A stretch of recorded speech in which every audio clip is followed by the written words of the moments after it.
Hey guys, I'm Rob Tatro from robtatro.com, portfolio manager here, Canaccord Genuity Wealth Management, and at the Tatro Wealth Advisor Group. Today, I'm excited to be bringing you one-of-a-kind guest who's done it all in the space of podcasting, who's done it all in the space of entrepreneurship. John Lee Dumas, JLD as he called it, is my guest today. I am thrilled to have him on the show. If you're watching on YouTube, please take a sec to subscribe. If you're watching on Facebook, Instagram, Twitter, LinkedIn, take a sec to like, share. Let us know what your thoughts are below in the topic in the comment section. We value that you took the time to listen to this because, time is important and we're thankful that you are listening. Now, my guest today, John Lee Dumas, you've probably heard of him, JLD for short, Entrepreneur on Fire, www.eofire.com. He's a guy who's done it all. He's got 1.2 million monthly downloads to his podcast, $16 million in revenue as well. He was in the Army, thought he'd go to law school, kind of decided that wasn't for him, and eventually decided after listening to some podcasts that this is what he wanted to do. Incredibly comfortable in front of the microphone. I am thrilled to have him on the show here today because,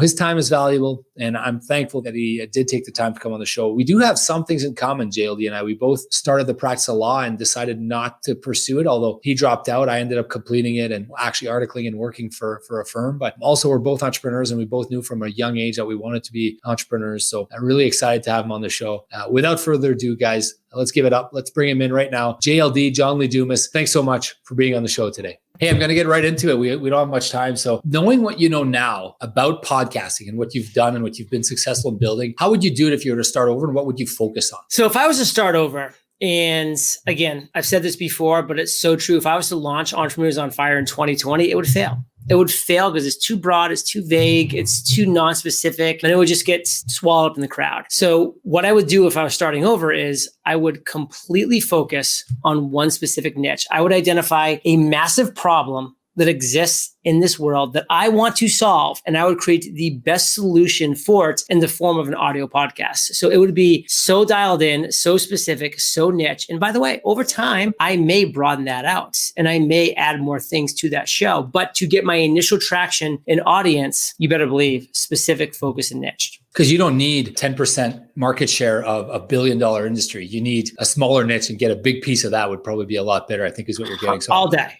Yeah. Especially now, right? There's so many podcasts. There's so much content that's out there right now, right? It's totally different than it was when you started. You will get lost in the shuffle if you don't focus, if you don't have that real specific niche. What's the end game for EOF, Entrepreneur on Fire? No idea. I don't think long-term. I'm really at most 100 days out because to me, the world shifts. The world changes. It fluctuates. I know right now I'm doing what I want to be doing. I'm enjoying, interviewing people. I'm having fun. I'm doing my thing. And, 100 days I'll reevaluate. But the end game, just keep producing great content until I don't want to create great content anymore. Do the next 100 days all look the same, or do you have ideas already for the next 100 days? Definitely ideas. Like right now, I'm working on my first traditionally published book with HarperCollins, and I'm really excited about that. So that's going to be like the big focus for sure. And, once I kind of get through that project, it'll be on to the next one. So you and I both dipped our toe into law and decided not to go through with it. What happened there? What was your take on law? Listen, I come from a family of lawyers and judges, and I was just kind of lost in my mid-20s. I was like, I was an officer in the Army for 8 years and did some traveling after that. And I didn't really know what I wanted that next step to be per se. And I said, hey, well, let's just kind of kill some more time and go to law school. It can't be that bad. My dad went to it. My, grandfather went to it. My uncles and aunts and all these different people. So I'm just like, let's go to law school. They'll be proud of me, and, I'll learn a lot and I'll have fun and yada, yada. And man, after a couple of weeks, I was just like, this is not the place for me. And I'm not going to spend the next 3 years just stressed, unhappy, miserable. So I did stick out the first semester, and I actually did pretty decent on the first semester finals. I got mostly A's and B's and then one C. And at that point I was like, I'm taking a leave of absence. So I did leave the door open to come back, which I honestly almost did go back once. But at the end of the day, it was the best decision to just pop smoke, leave, and not have what I call the sunk cost fallacy of just because I did one semester of law school, I got to stay for 3 years and then spend the next 40 years of my life being a lawyer. No, big mistake. Yeah, I did more sunk cost than you did. I did the whole degree, the articling, and I worked a few years at a law firm before for me, the light bulb went on and I said, I need to leverage my time. This is not the way to be an entrepreneur, right? Yeah. What do people love so much, in your opinion, about your podcast? Why do people come back? So I feel like people come back for a few reasons. Number one, I'm really focused on my podcast being audio masterclasses, where I bring the best people at their specific area of expertise onto my show and have them share that area of expertise as an audio masterclass. And so I really have that kind of focus where I really want my listeners to know that they're getting the best of the best. So let's say they're like, well, how do I, do TikTok? Because I hear everybody talking about TikTok. They know they can come to my show, find the best TikTok influencer that I've recently interviewed. And that's the latest and the greatest strategies and tips for that. So really the audio masterclass format. I think another thing is I don't waste time. I don't waste words. Like a lot of podcasts that I listen to, I sometimes have to stop just because there's so much non-concise, non-specific chatter, which by the way has been the opposite of this show. You run a very tight ship. So congratulations on that. But there's just a lot of this time. And I'm just like, listen, my time is valuable. I have X number of minutes a day to listen to content. It needs to be tight. I need to be getting value bombs. And I make sure that everything that we talk about is for my audience, for my listeners, is actionable, is strategic, is tactics, so that their life is getting better. So I'm an entrepreneur. I started the Tatro Wealth Advisory Group. If I were to listen to your first podcast, the biggest value add that you think for the advisors that don't know much about you, and then I want to ask you after that, I'll start with that. So the biggest value add podcast, or the podcast that your favorites, the ones that you've put out that are your favorites.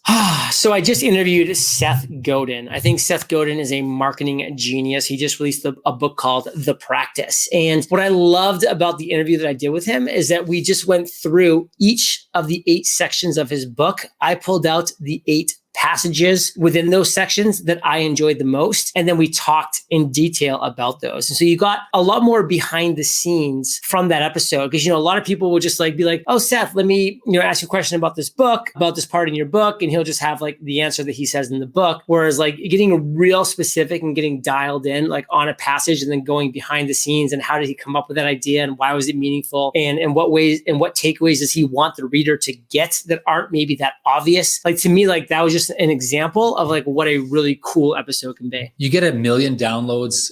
What is it, a month? 1.4. Yeah. So that's crazy. So the people that are listening to that, the typical listener, it's an entrepreneur that's trying to make it, right? Guys that have started their own business. Maybe they left law school or whatever, and they're trying to get the pieces, right? So this is regular. These are regular Joes and Jills, right? These are everyday people, right? Solopreneurs, small business owners, hustlers, side hustler, just, start trying to say, okay, listen, I know that success leaves clues. And I know that John is interviewing successful people. Let me go find the clues. Do you find that your time in, I think it was the Army or the military?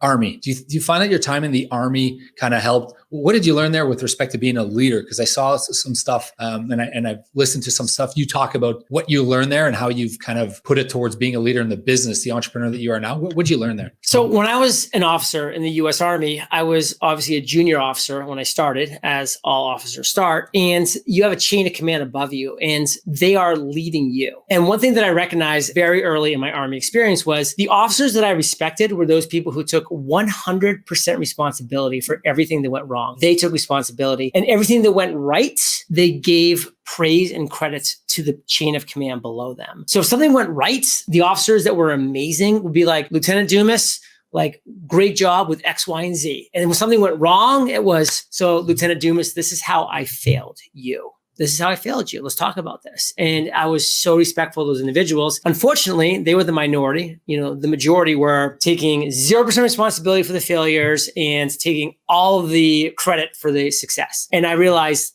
that's not the type of person I'm going to be. So I took that same attitude into entrepreneurship. And I said, when I build my team, that's my attitude. All the mistakes are on my shoulders. All the praise is on my team's shoulders. And that's why we actually have 8 years in our business. We have one of our assistants has been with us for 8 years. We hired another one 2 years later. She's been with us all the last 6 years. And I hired another guy a year after that. And he's been with us now for 5 years. We have essentially 0 churn since I launched the business because that's my attitude. It's mistakes are on me, success and praise is on them. So how big is the team now? It's 5? 5 people total. 5 people total. And that's how you lead, right? So I think of sports. When I think of this, I'm a big sports guy. Were you ever kind of into sports? And did you ever have like kind of head coaches that kind of showed you how to not be a leader and how to be a leader? You talked about Army. I imagine the same thing happened in sports in your life. Similar, not to the same degree. I unfortunately never had any really great coaches. And my sports career did end at high school, so that might not be super surprising. But I was a big athlete. I was a 3-sport varsity athlete. I was voted most athletic of my high school class as a superlative. And, I've continued to be athletic throughout my life. Like I